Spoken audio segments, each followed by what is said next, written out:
ఏది రాష్ట్రం మీ అబ్బ జాగీరా? నువ్వు పొంగునూరులో ఎమ్మెల్యే కావాలి, మంత్రి కావాలి, నీ తమ్ముడు వలస పక్షి తంబళ్ళపల్లికి రావాలి. మీ తాత జాగీరు తంబళ్ళపల్లి. నీ కొడుకు ఎంపీ కావాలి, ముగ్గురు కలిసి దోచేయాలి. అడిగితే దాడులు చేస్తారా మీరు? ఏం తమ్ముళ్ళు మీరే చూశారు కదా. నేను ఇక్కడికి వచ్చాను, మొలకల చెరువుకి వచ్చాను.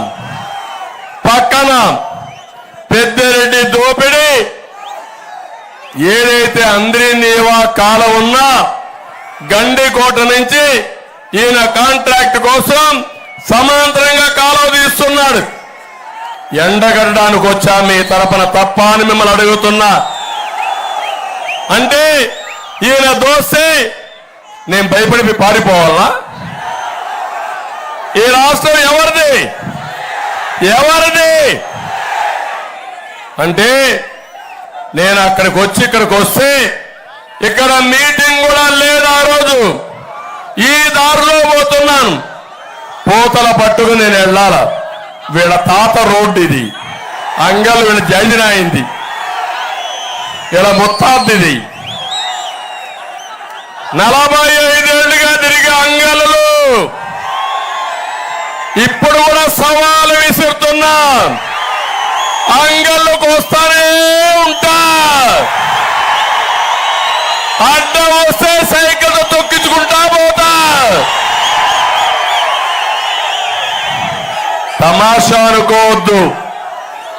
పెద్ద పెద్ద వాళ్ళు రాజకీయం చేసిన ప్రాంతం ఇది.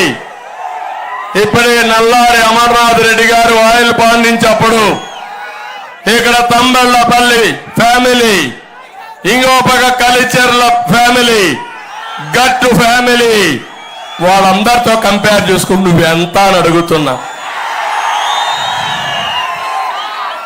అవునా కాదా?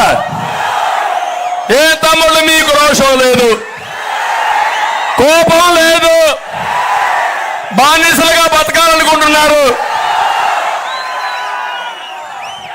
కాదా? ఉందా రోషం?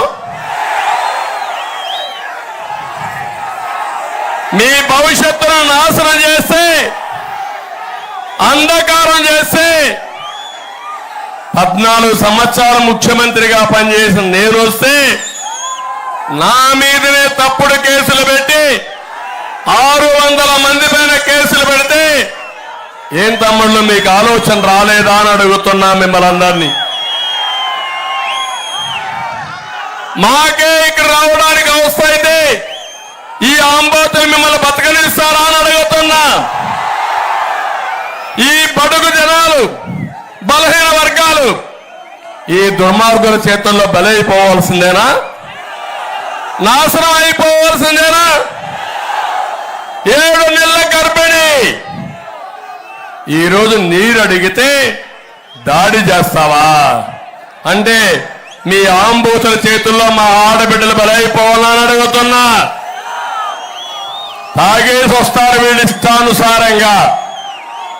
ఇష్టానుసారంగా పొగరెక్కి ఏమవుతుంది అనే అర్థం వచ్చింది వీళ్ళకి. ప్రజాస్వామ్యంలో అంతిమ న్యాయ నిర్ణేతల ప్రజలే, అవునా కాదా అని అడుగుతున్నా. 7 రోజులే టైము, సమయం లేదు మిత్రమా. అవునా కాదా? అందుకే హలో తంబళ్ళపల్లి.